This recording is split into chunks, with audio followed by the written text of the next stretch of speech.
Bonjour à tous, Vincent Cholamer, coach, médecin et heureux de vous recevoir sur ma chaîne YouTube. Aujourd'hui, j'ai le plaisir de recevoir Yasmine Kando, présidente d'Endo France. Bonjour Yasmine, Bonjour Vincent. merci d'avoir accepté cette invitation.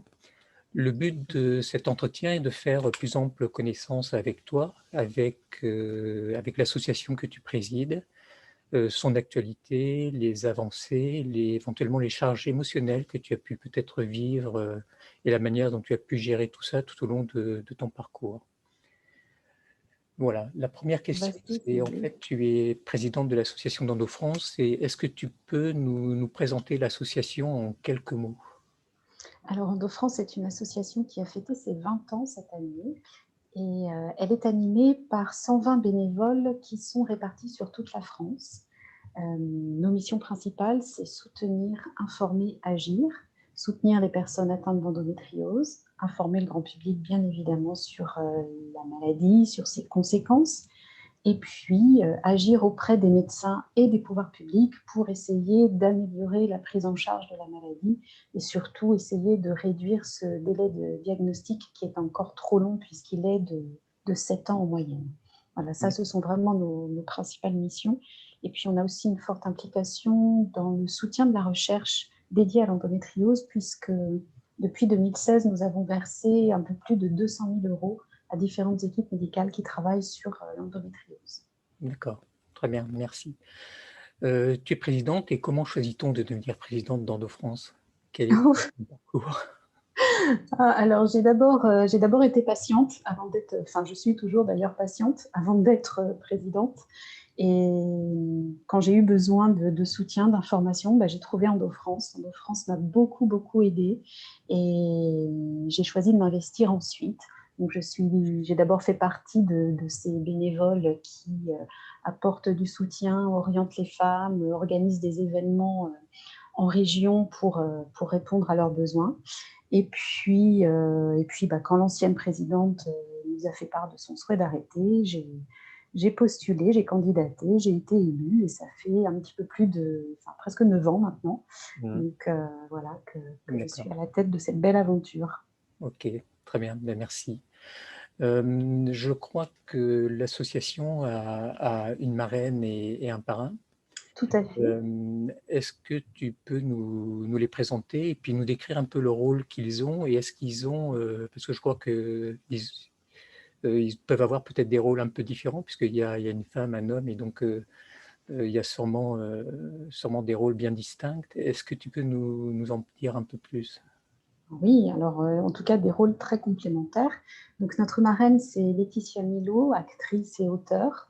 Elle est aussi atteinte d'endométriose et elle a été la première personnalité publique à étaler dans la presse qu'elle était atteinte d'endométriose et à le dire à chacune de ses interviews et à mettre en avant la difficulté de son parcours à elle.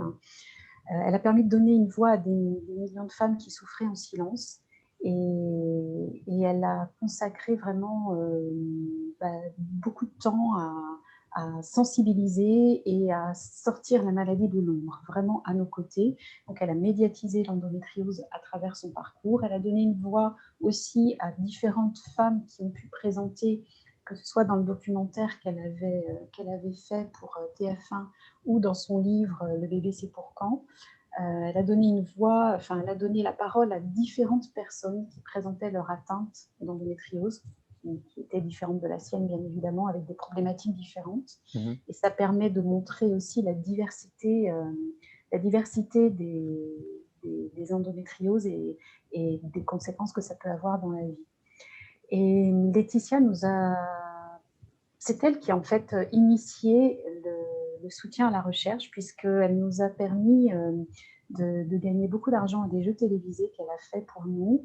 Elle a reversé les droits d'auteur de son livre Le bébé c'est pour quand à l'association dans un objectif de soutenir la recherche. Donc c'est vraiment elle qui a initié ce soutien et qui a versé une grosse partie des 200 000 euros.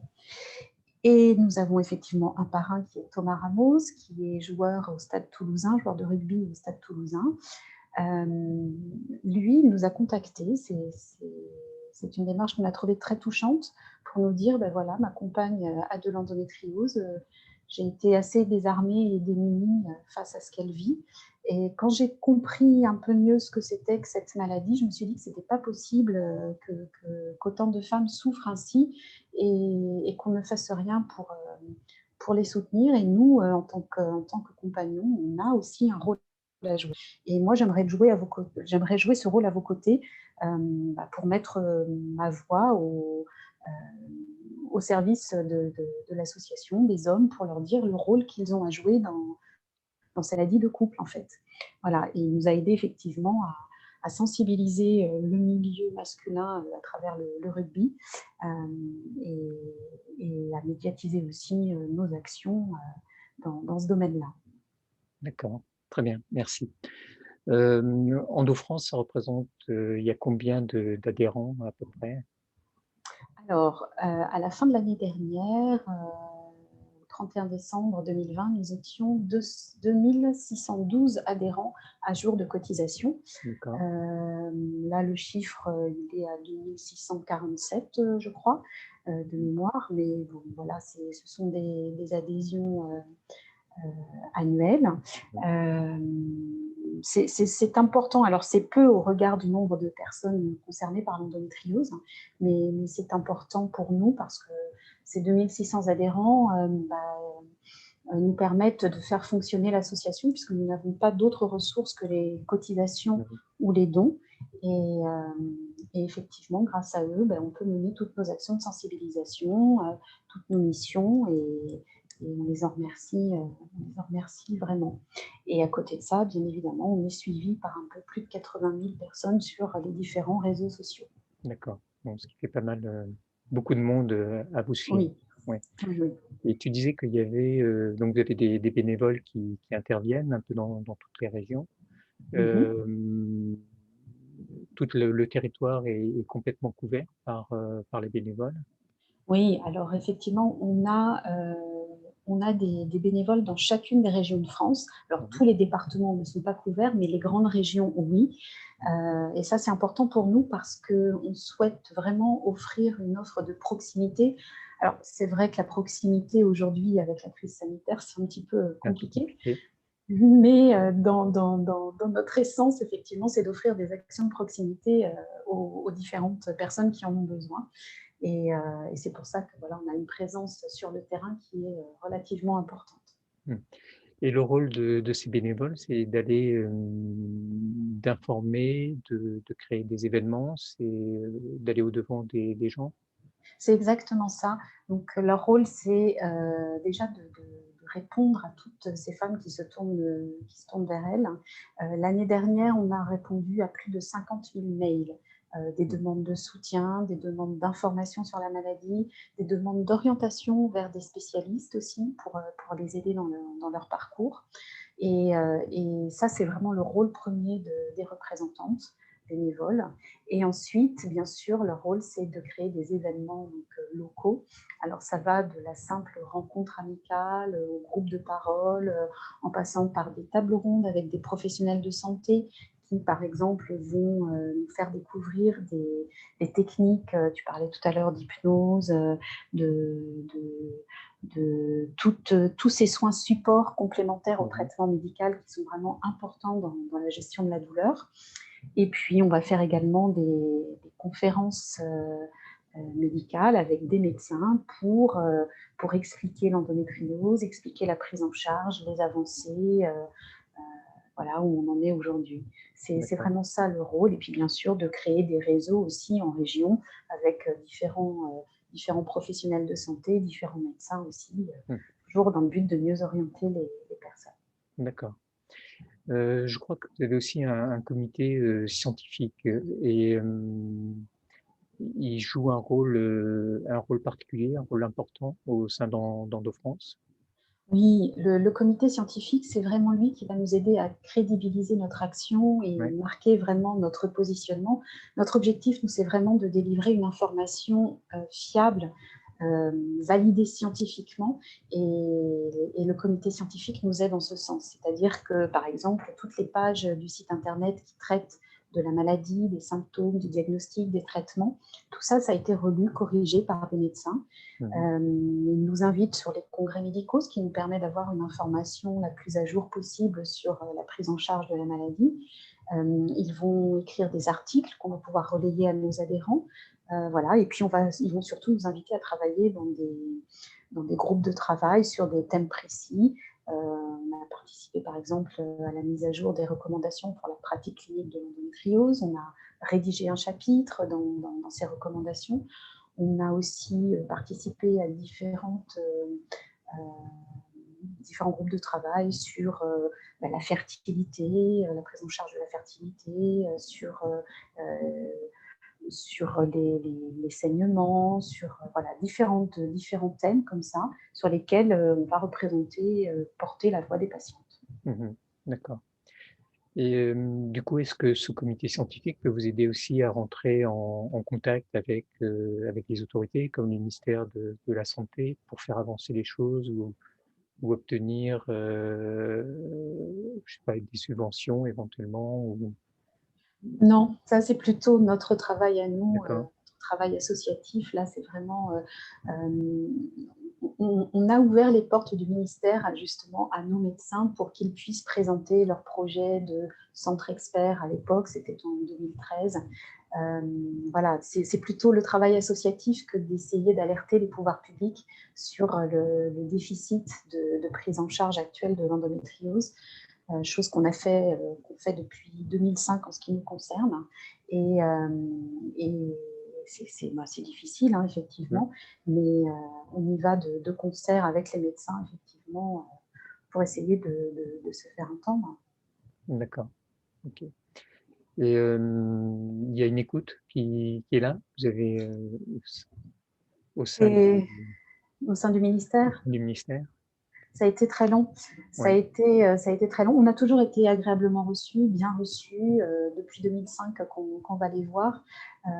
Mais il ne se passait pas grand-chose derrière. Voilà.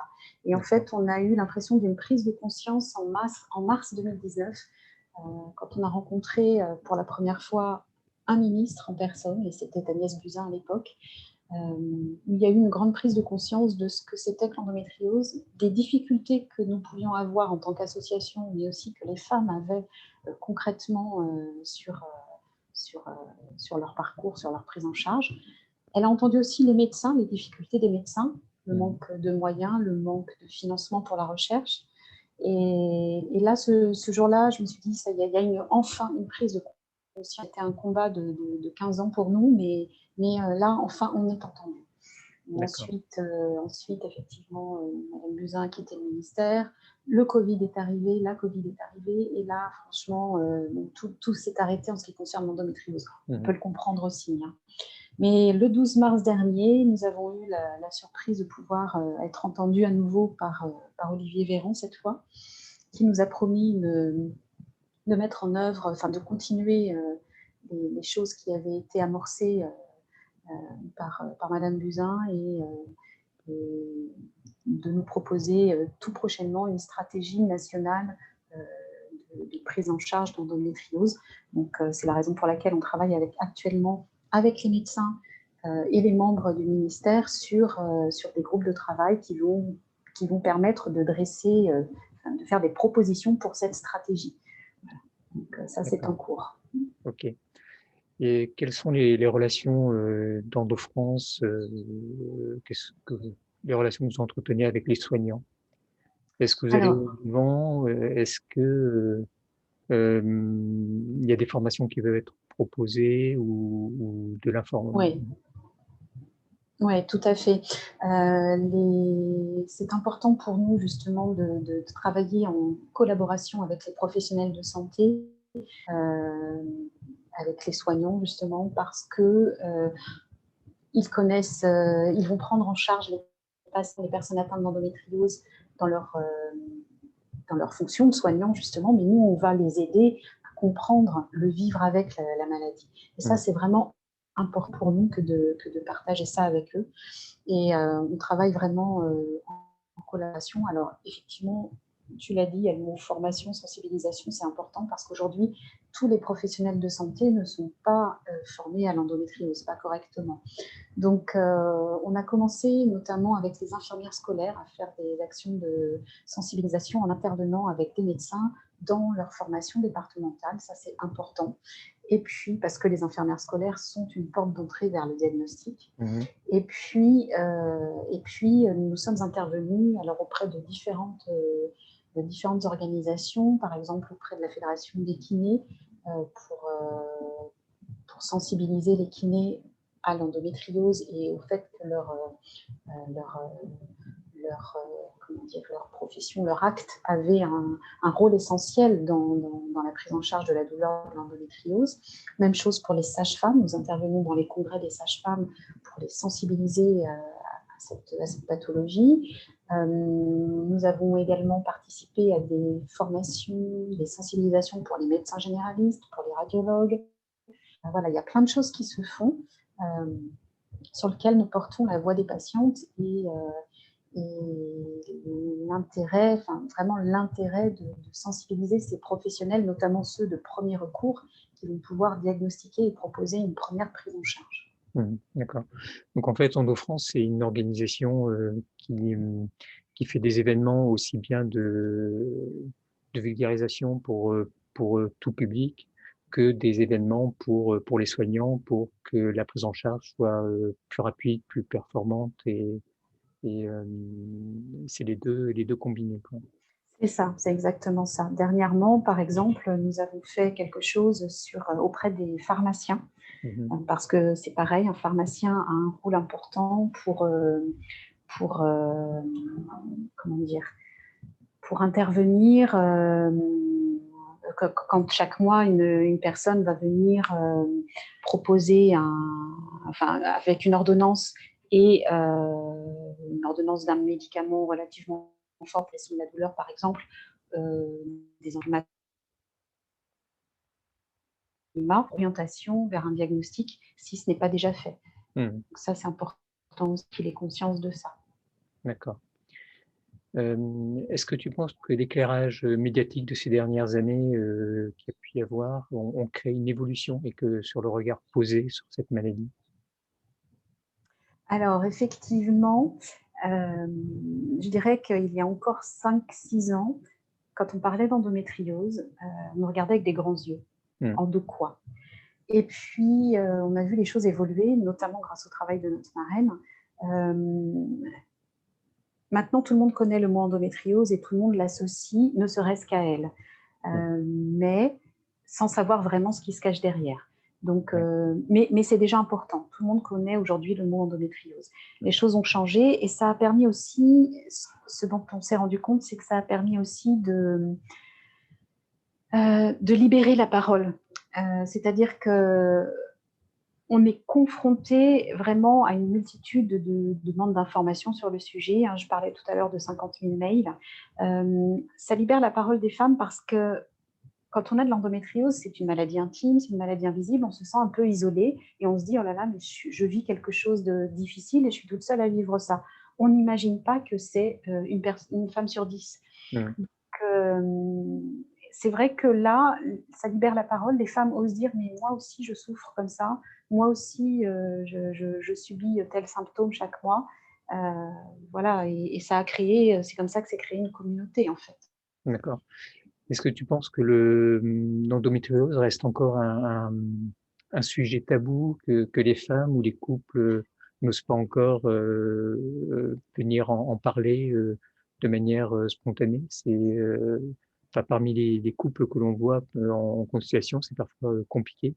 Et c'est compliqué à vivre pour aussi bien, on voit bien que chacun, que l'homme ou la femme vivent de manière différente et que ça crée des difficultés au sein du couple et que ce n'est pas exprimé forcément ouvertement et que c'est quand on va les chercher qu'on arrive à apaiser les choses.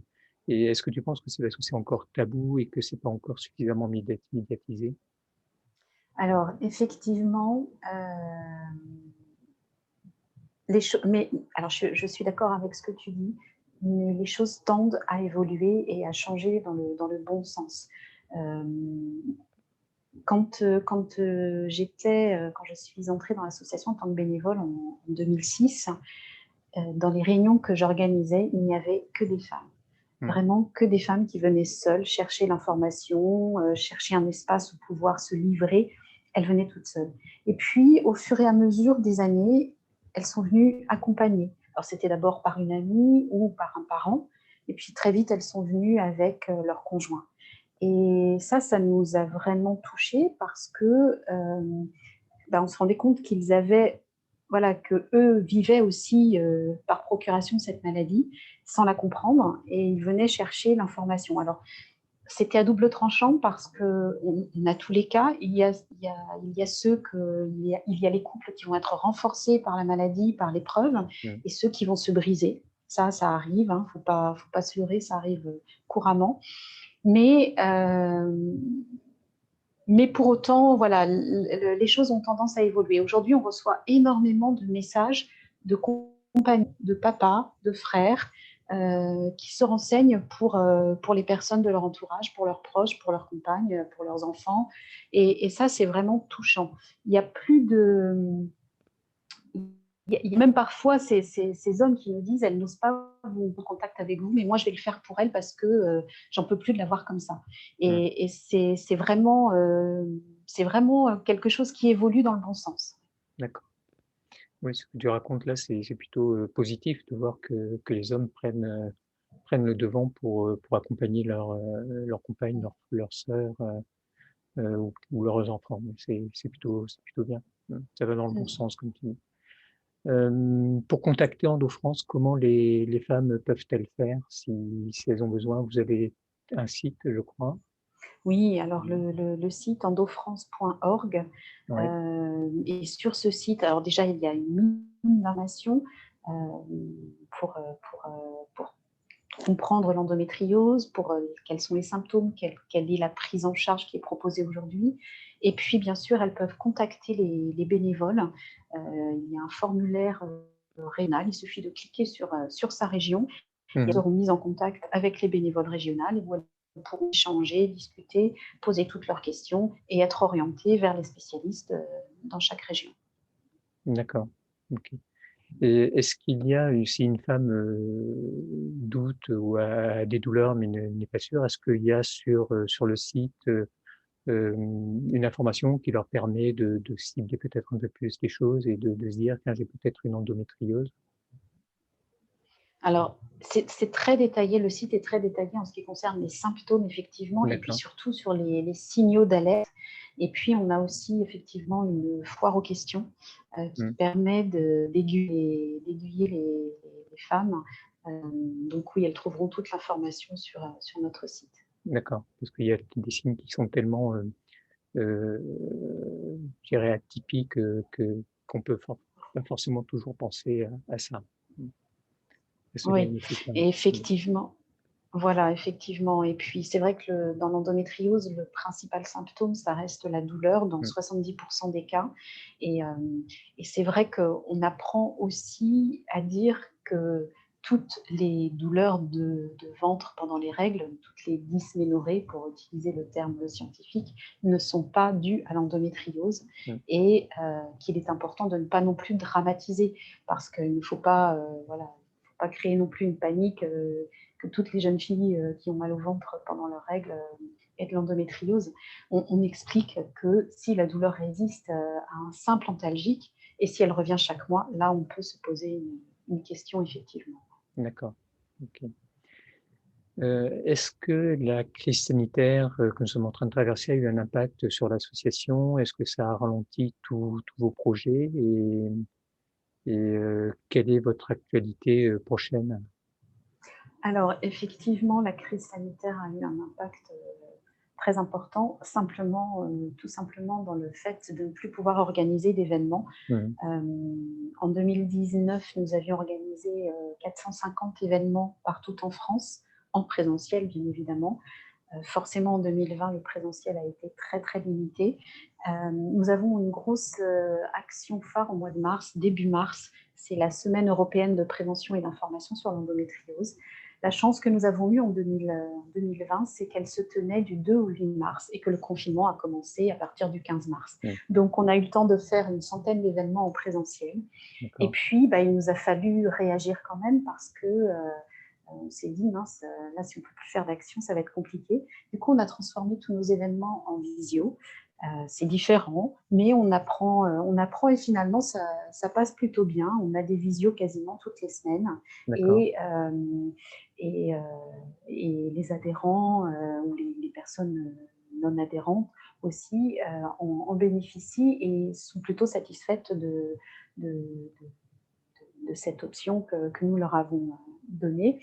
Et l'année dernière, on a quand même pu du coup réaliser 300, 350 événements comme ça en visio. On continue cette année, donc voilà, on essaye de pallier ce manque de possibilités autres et du présentiel, mais ça nous manque vraiment beaucoup Hmm. parce que bien sûr la visio c'est moins sympa quand même que le présentiel, mais voilà, Ouais, on tout est quand à fait. même présente, oui. Ouais, On est quand même présente. Ouais. ok, très bien.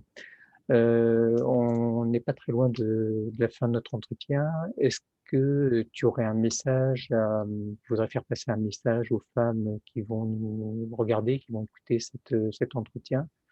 Ça va être essentiellement, je pense, d'abord des patientes qui sont de notre centre, et puis on peut espérer que ça diffuse un peu. Est-ce que tu aurais un message à leur faire passer? Eh bien, que vivre avec une endométriose, c'est compliqué. Ça peut être vraiment difficile au quotidien, mais qu'on est là pour les soutenir et surtout qu'on peut leur apporter des clés pour vivre au mieux avec cette maladie et que nos bénévoles sont formés pour cela et qu'elles sont un véritable soutien, qu'elles n'hésitent pas à les contacter, mais que vraiment vivre avec une endométriose, c'est possible et vivre au mieux, c'est notre rôle justement dans l'association que d'essayer d'amener les personnes atteintes vers cela.